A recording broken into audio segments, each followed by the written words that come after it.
The title of the film sets the tone.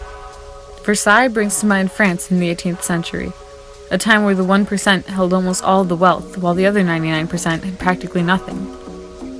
But this film seems to have nothing to do with that. It's set in America in the 21st century, and the 1% hold most of the wealth, and the other 99%... Oh, so it's not that different. Except now we have cameras to document the times with. The film doesn't really talk about the housing market crash and its effects on the country. This event is treated as a point of conflict in the family story, and it's never even resolved in the film. While this is a point of conflict, it doesn't seem to be the purpose of the film. The documentary seems to be making an argument that money is like a drug, addicting people and making it difficult to quit. Everyone wants it and sees it as a source of happiness, but it has negative side effects and causes more harm than good. We see how wealth has made them incapable of caring for themselves when they finally have to go without. The film would seem fictional if not for the interviews. David talks about how great he is, mentioning that he's the sole reason George Bush won the election. He even admits that his methods for making this happen probably weren't legal. On camera.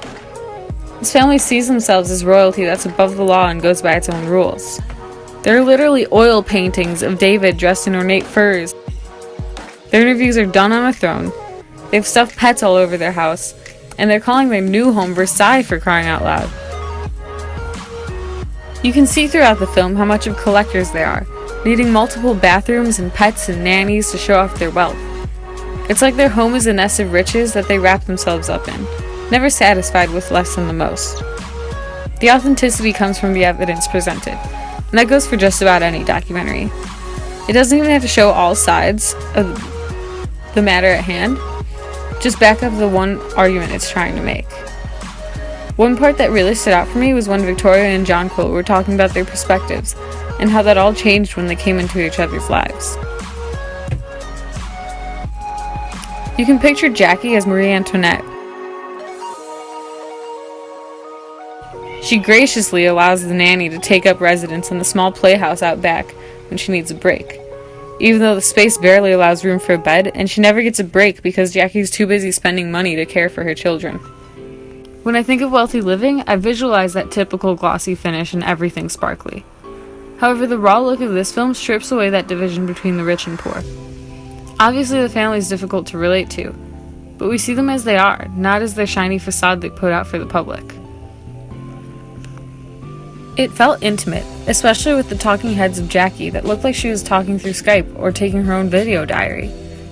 We see her after her Botox injections with a puffy, makeup-free face. This is a part of wealthy living that most people would want to hide from the camera, but the filmmaker makes a point to capture the moments we don't usually see. It shows how, crazy as they are, the seagulls are still human. This is how the filmmaker structures the narrative, a form that also keeps the viewer interested in a family they can't relate to and quite honestly are annoyed with. Also, the theme of Bourbon-era France is constant in the story, reaffirming the director's message that wealthy people haven't really changed much throughout history, and rich Americans are the capitalist version of monarchies. The film, as far as I could tell, was ethical in its execution. The family gave the filmmaker permission to follow them around and interview them. None of the footage skewed how the family was seen or tried to vilify them in any way. Shortly after the film's release, David Siegel filed a lawsuit against the filmmaker for defamation. However, they consented to having cameras around them while it was being shot, and the whole lawsuit seemed more like a money grab on the Siegels' part than an actual case. The filmmaker was responsible with how the story was structured because so many people were personally affected by the 2008 market crash. They didn't attempt to pity the Siegels at all, which would have been insensitive to people who lost so much more than them. Overall, it was an interesting watch, and it handled a lot of the issues presented well, showing a well-rounded story that followed a solid narrative structure.